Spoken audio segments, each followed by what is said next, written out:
Hello guys, welcome back to another video. This is the Football Connect. I'm your host Simon. We are back again, and this is what the hell happened in week 29 of the Premier League. So we're gonna be reminding you of everything that happened, of course, forgetting the Carabao Cup of Liverpool versus Newcastle. We all know what happened there, and we're trying to recover from that. Anyway, let's talk about the games that which were played. Of course, Everton were playing against West Ham, Southampton were playing against Wolves, then Ipswich were playing against Nottingham Forest, we had Man City playing against Brighton, Bournemouth playing against Brentford, Arsenal playing against Chelsea.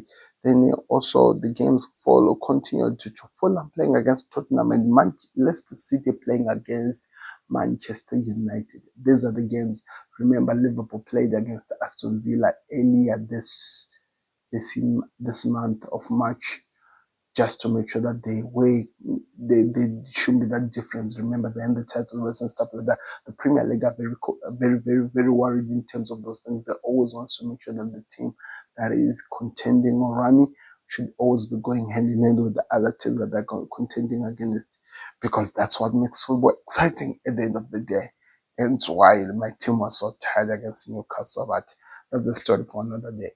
So, like I'm saying, these were the games. Everton played against West Ham on Saturday early in the show.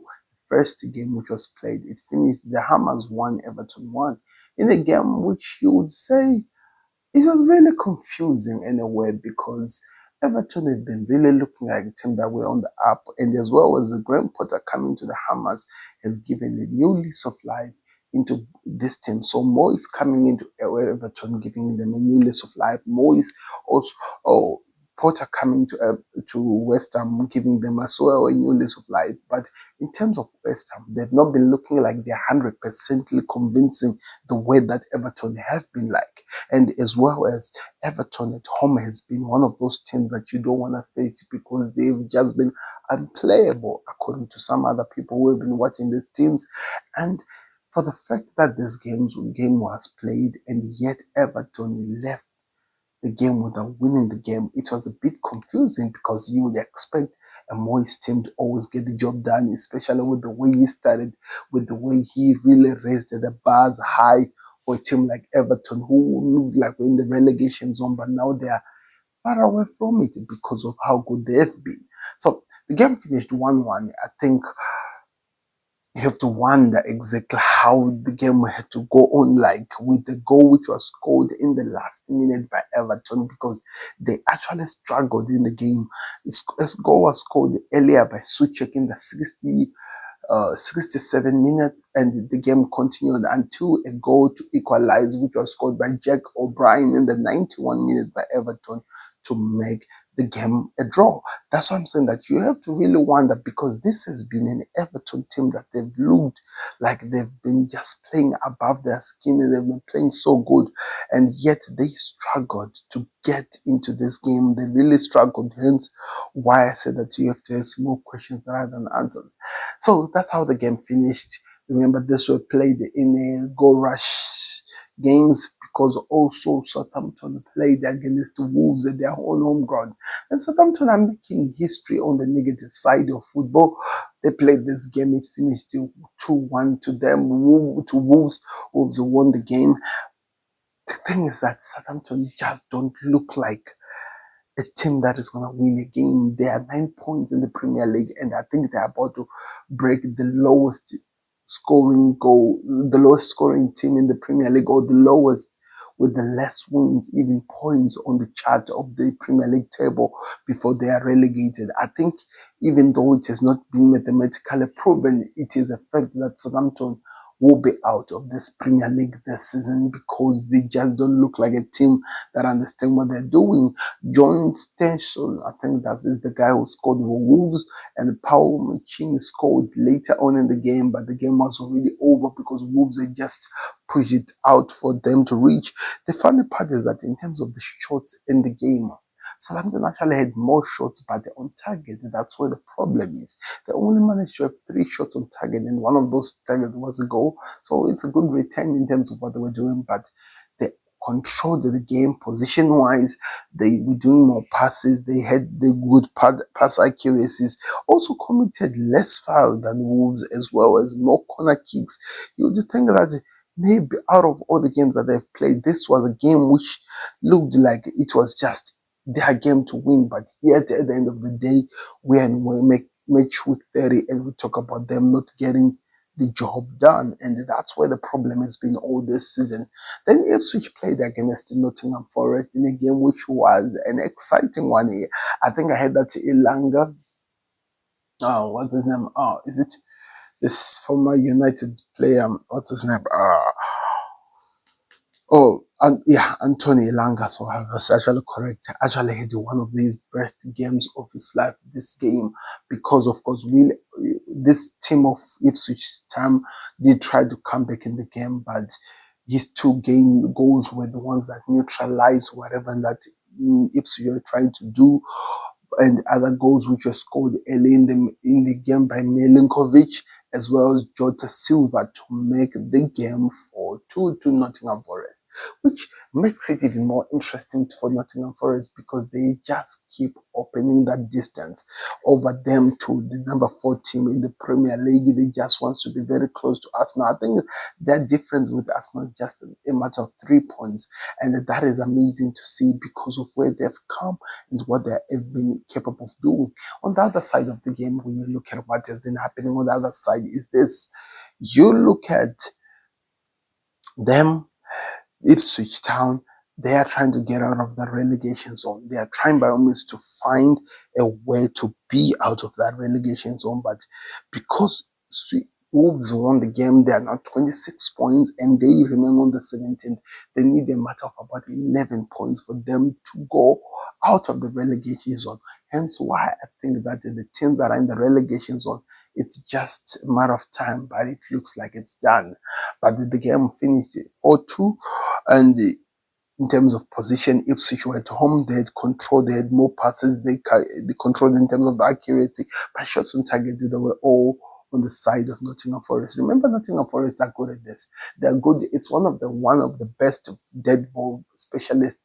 They don't need to be in the game to beat you, and that's one thing that is really irritating about them. If you are playing against them, because you would do everything, you would do the right passes, you would try to cause chaos, but yet at the end of the day, you lose. So Nottingham Forest keeps raising the bar high, and I think that is really important, especially when in these last stages of the Premier League where we are in the running. Things are looking like we are reaching to the end. So if they continue with the way they are playing, everything's going to be as crystal and it's going to be very fine for them.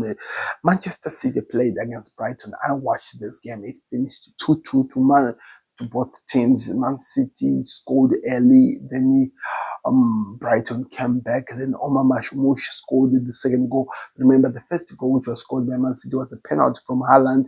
Then Omar Marmoush, by the way, scored a goal to make it 2, but of course Brighton came back in the game. They almost won the game at the end of the day, but the game just finished like that.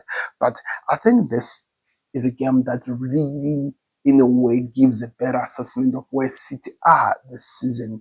They've not been themselves. They are not playing so well.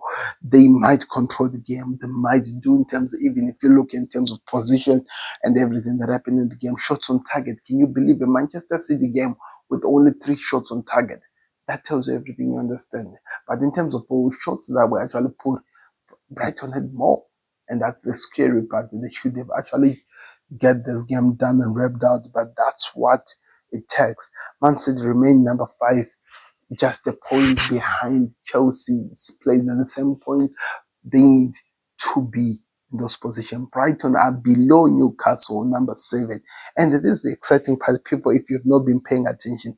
Between number 11 in the Premier League, who is 41 points, by the way, which is Brentford, and number 4, which is 49 points, which is Chelsea, there is a difference of 8 points. 8 points. So it means those European places have not yet been decided, even though we have been told that from number 11 to top will all qualify for Europe according to what has happened with that win that Newcastle had in the Carabao Cup. So it's looking a bit interesting. We'll see what happens, but football, people, football is full of surprises. A lot of things can still change, and hence why we keep covering everything that is happening here. Manchester City just need a new lease of life. They just have to restart this thing. Maybe they will be better. Saturday, the last game which was played was Brentford versus Bournemouth, in a game which left so many people surprised with the way Bournemouth have been doing, especially at home. To come in a team like Brentford and left with a victory, it's crazy. An own goal was scored, by the way, to give the win to Bournemouth. And yet, Wisa and the Nogard were the decider to make the game Brentford. They did everything correct. They caused chaos. They allowed this team of Bournemouth to have the position, the passes, the accuracies, the shot on target. Yet at the end of the day, they got the job done. And that's what you need to do in football. Just make sure that you get the job done. Bournemouth will come and still kick themselves that they never took advantages of this point.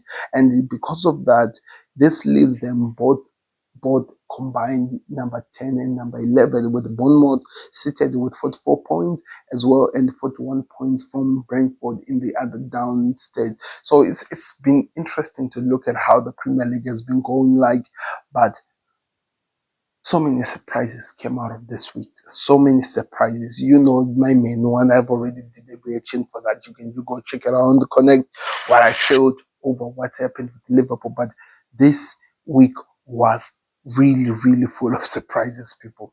A lot of things went wrong in a way that so many people did not expect to see it. But that's why we love football. That's why we love football. If it's not about the surprises of Brentford beating Bournemouth, if it's not about the surprise of, Chelsea losing again. Like, we are not used to that. Anyway, I'm joking, people. Chelsea lost again against Arsenal. I think that's their number 7th loss against their North London rivals, even though Chelsea like to push themselves and look like they're the biggest team in London. They've been made looking like crazy by this Arsenal team. But when we are actually being honest, watching this game, it was one of the most boring games you ever watch in the Premier League. It had nothing except that the Mourinho go ahead that he scored to put these two teams different, to put them apart. Chelsea could not really hurt Arsenal. Arsenal could not really do anything in the game.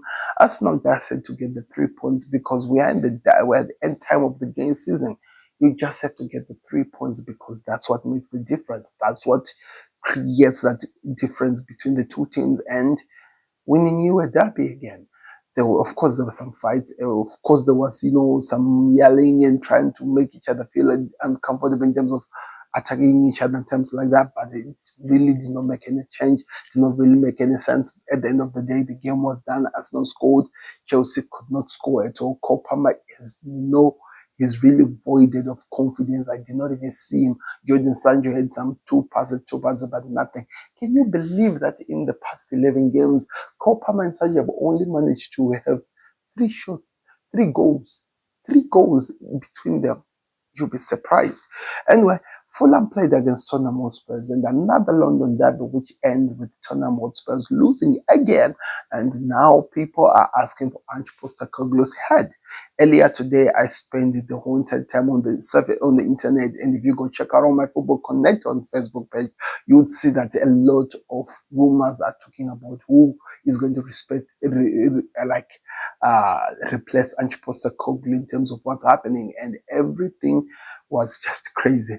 All the things that happened is still gonna keep happening, and the player who scored, which rubbed this terribly in the faces of Tottenham Hotspur's fans, is Ryan Sessegnon. This kid did not look like he had anything. Most of them did not even want him in their club, and yet he's able to go to another London rival and scores for them. Talk about fate. That's what we mean when we talk about fate. Then Manchester United played against Leicester. Can I tell you the history that Leicester City have made in the past 7 games? They are the first team to play against the team at home and scored every single time without even scoring a goal. 7 defeats in a row at home without scoring a goal, and that is terrible. Garnacho was on fire. Rasmus Højlund scored after a long period of time, and Bruno Fernandes made history, being one of the players of Manchester United to reach 50 goals and 50 assists. This is what legends are made of. I know we put so much pressure on this Bruno Fernandes guy, saying that he's not good, he's not performing according to what we expect to see a leader to do. Remember, he is the captain of Manchester United after all. But whenever it counts, whenever he has to count for this team, he always shows up, and that's exactly what he did in this game. So I want to hear your thoughts in the comment section. What did you think of the week of the Premier League? I was not really focusing on the Premier League this week, and you saw it why, but I did keep my eyes on it, which gave me to do this video, to do my analysis of everything that happened in the games. I want to hear your thoughts in the comment section. Which one was your best game of the week? And what really excites you rather than Liverpool going out of the losing to to Newcastle? Let me know in the comment section. Like the video, subscribe to Connect. We are out. Peace. Subscribe to the Connect.